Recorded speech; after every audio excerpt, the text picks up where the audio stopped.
San Diego, we had those F Street bookstores, and they used to have those masturbation booths. You remember those? You go in the back, and the floor's sticky. It makes a sound. And are they people having live sex or?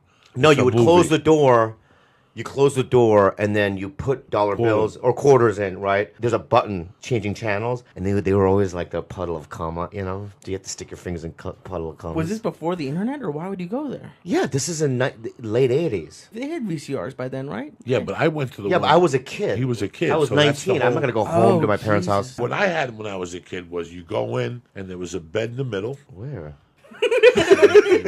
There was a bed in the middle, and there was a guy fucking like this fat chick, and then Live? Live. Then there'd be windows all around on 42nd Street. Same thing. You walked in, you locked the door, you put token in, the window would slide up. Yeah. And then there was the ones that had the plexiglass that you just watched, and people would fucking. You could look around and see the guys jerking off, like heads banging. It's fucking creepy, man. What, did you ever jerk off in those? Oh fuck yeah! When I was 15, you have Yeah, to. you have to. You don't yeah. know. You don't know.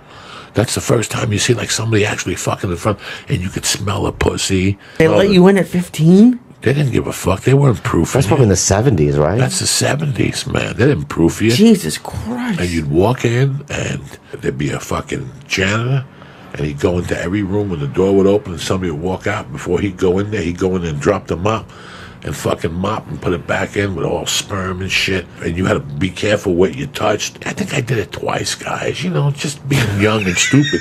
But then there was times I was in the city, and I'd just go in there just to see what was going on.